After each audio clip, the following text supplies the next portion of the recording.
Welcome back to Exploring Whiskeys. I'm Eric. I'm Kevin, and today we will we will continue to dive deeper into a Scotch distillery that Big fans of. we're pretty big fans of.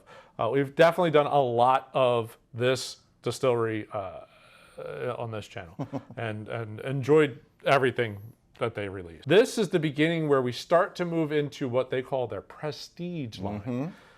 So they have a handful of ones. This is the beginning of the prestige line. This is the Glenmorangie, extremely rare, 18 years. So this is an 18-year-old Scotch. They have a few going all the way up to a 25. And then there's also the Signet, which I did get to enjoy at one point, and I held on to it because it's such a Cool looking bottle. Yeah, it's just a cool looking bottle. The box that it comes in, awesome. Presentation steps up. Yes. So this, well, actually, I will thank my wife. Thank you, Kristine. This was my our 20th anniversary was a few weeks ago. This was my present for our 20th anniversary. So, thank you. So yeah, very cool. She didn't enjoy a pour of that. She did not. She did smell it and said it smelled pretty good. So that's impressive for her. So yeah, really cool box that it all kind of comes in. Just looks, they step it up. The weight of the bottle is definitely Got a nice little base to it. Yeah, there's a little more to this guy. So it is their kind of traditional, their single malt, the way that they do it for all their whiskeys, but they take it and for 15 years, it's in the ex-Bourbon bourbon casks, and then they take a portion of it, like 30%, and they move it over to the Oloroso. Spanish Oloroso cask. And then they marry it back up once it gets over 18 years. So 18 is the youngest that we have in here. Of everything, the cork top just doesn't, it's just not impressive. It's not up to your standards. It's not impressive. It's not impressive. That's all. Like the cork top one, well, I got rid of the cork. Well, it's actually below the bar, but like it had weight to it. It was like impressive on the Signet. So to me, and I've definitely had a few pours of this beforehand. It tastes or smells a lot like traditional Glenmorangie. That orange, citrus, sweet malt, honey. I get more of another fruit though. Okay. But then there's also age notes and barrel notes and all those things kind of showing up in there too. So it's like a nice mix of what you normally get from a Glenmorangie with the extra age impact and even like a little bit of a bite to it So there's a little bit of a proof bite in the back. For an 86 proof Scotch, which so I'm chalking that up to maybe it's also a little bit of the barrel coming through. But the nose is just... But now I go back to it, the nose is muted. Okay. I was going to say, you said something other than citrus. Maybe a little apple note in there? Just a light apple note? There's another fruit in there. Yeah, but it's just weird now. The nose is... There's not much there. Okay. But on the palate, it's not as sweet as like traditional Glenmorangie. The age has more impact. There is more barrel note. Yeah, there's more wood note. Almost to the point where it starts to dry out just a little bit, but not like a crazy dry out. Just a little bit of that wood note really comes through pretty strong. Just totally different than any of the Glenmorangies we've had. Good. It's very good. It's so totally different. It's just like, whoa, it almost feels like it's not Glenmorangie to me. Yeah, it's just weird. Like the nose is just non-existent now. Reset, but. The nose moved more proofy. I get more of the ethanol. There's not the ancillary notes around it. Like the proof is there a little bit stronger. Yeah, but no. It lost some of the fruit. No honey, no sweet. It's a little smoky and then fruit, like ethanol at the bottom. Ooh, that gets funny. You do the aerating, and those wood and the little bit of spices kind of comes through. But there's a bunch of fruits in there now. The palate totally took over. Yeah. The nose It's did not as mute hot down a either. little bit. No. It's weird. Normally when we do that, Right. It didn't it heat cranks up. up the heat. It really opened up more fruit notes. Yeah. Whole lot of different fruit notes. Now it's like a little medley of fruits. There's some berry in there. There's some still citrus in there. Oh, Some it's a little apple in warm. there. It's a little warm now. Yeah. Yeah. Getting a little, I don't know, call for Scottish Scotch. tickle? No, that's a Tennessee tickle. Scottish slug? I got nothing. I don't know.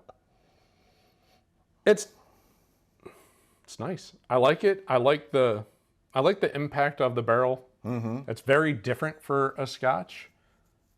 At least the Scotches that we played in. We don't tend to play with really, really old Scotches, and this is starting to get to the point where this is pretty old. But this is more, it kind of reminds me more of like the Jameson Black Label, where you feel like you've got more of a bourbon. A little more of a bourbon. barrel impact. Barrel impact. I could see that. I can kind of see that.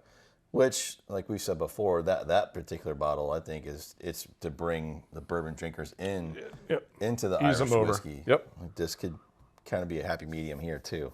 Again, it's so different than some of the traditional Glenmorangies that are usually so sweet and honeyed and malty cereal type Orange thing. zest. Yeah. But it's really good in its own.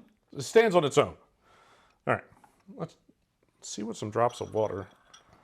There's an oil or something that pops up.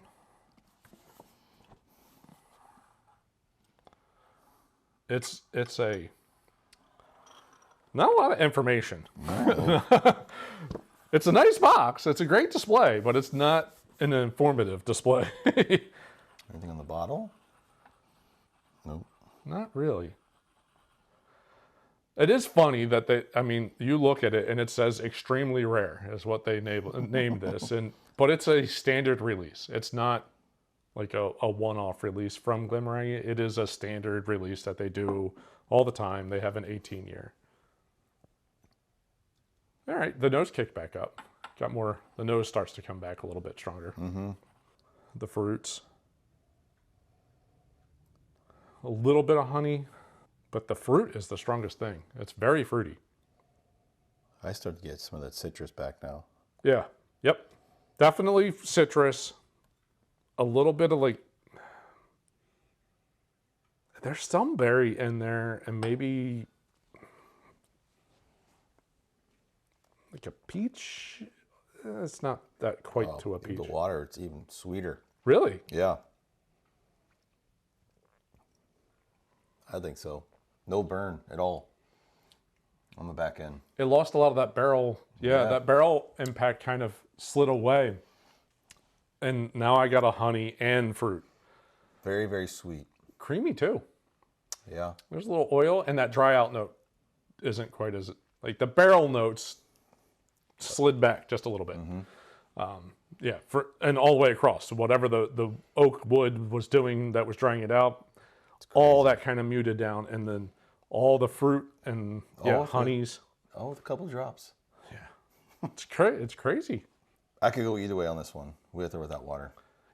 Yeah, I would agree. I think that it stands on its own for each way. Like if you want a little bit more of a wood barrel impact, If you're more of a bourbon guy, trying to enjoy a Scotch, then you definitely know water. But if you want something that's much sweeter, if you want that Highland traditional Glenmorangie type note, a couple drops of water, just they pop open. Yeah, a bunch of just sweet and just rich notes just kind of pop through. But the fruit notes are really strong. A little malty, like bready something in there, but it's not. I get the malt cereal if you kind of hold on to it. Yeah, but it's in the middle. Down there. It's in the middle. It's not one of the high notes. The high notes on this is fruit. Yeah. That's really good. So it's a big anniversary. So Big anniversary. So I'm sure. It was a nicer bottle. Yeah. So this is give or take around $150 for this bottle. And if you want to even go back and do like the traditional whiskey math of $10 a year, it's 18. So that's 150 is not bad.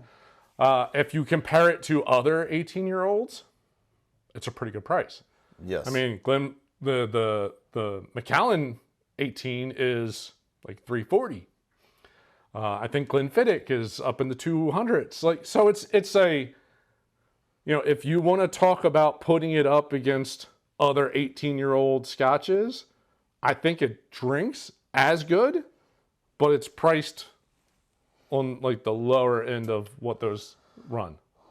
Well, there's also not a lot of swapping around either. It sits for 15 years in the same barrel, and then they only extract, you said, what, up to 30%? Like up to 30, 25, 30% that then goes into a Spanish Oloroso cask. So there's not a whole lot of handling there. No, it's just set it and forget it type thing. Right. Kind of. Yeah, absolutely true. Where others, it's there for... Yeah, bouncing here, like multiple barrelings and things. Yep. I don't know. Well, I like it. She picked a good bottle. She did pick a very good bottle. I'm sure she had some help. She did have a lot of help. But no, it's been one I wanted to get, and special occasion. And it was a special occasion, and yeah, we moved forward with that, and it's really a really good bottle. Funny enough, your anniversary and my birthday are the same day. The exact same day. Yep. That's correct. That's correct. I got multiple bottles. Yeah, you did. I think it's a very good bottle. I think it's a good special occasion bottle, and it's for its age. Like I said, it is probably one of the more reasonably priced 18-year-old scotches out there. Is this one of those that's going to be kind of tucked away? Yeah, it'll only be touched up every once in a while. I don't think it's not. This isn't one I'd like bring out to a party or a gathering of sorts. Select few. Yeah, exactly. People that would appreciate it for what it is. Right. Thanks, honey. Yeah, even like the non-Scotch drinkers, I would like to see their opinion. Yeah. Because there's no... No, it's not that smoky, briny. There's no Isla note in this, but... to me, it's nothing about... I mean, it's kind of it's like a cross between a bourbon and an Irish. A little bit. Well, I wouldn't go Irish, but bourbon and Scotch, yeah. I would say yes. It's there, but I like it. It's a pretty solid bottle. Yeah. Makes me really interested to imagine what the 25 tastes like. I'm just saying. Maybe for 25th anniversary, I'll get a 25. There you go. So in 5 years.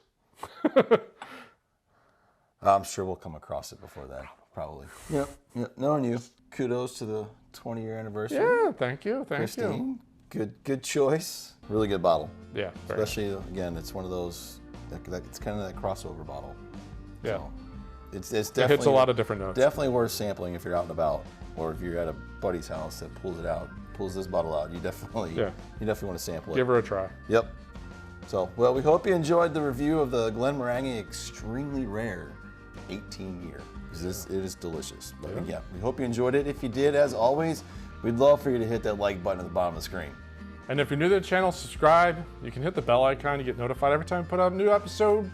Pretty much like this, where we're going to be sampling some whiskey that we just got and telling you what we think about the profile and, is it a good value and should you splurge for it? Yeah. Special occasion bottles. Yeah, absolutely. Bottles from buddies of ours or ones we find in our travels. That's correct. So, well, thanks for joining. See you on the next episode. Cheers.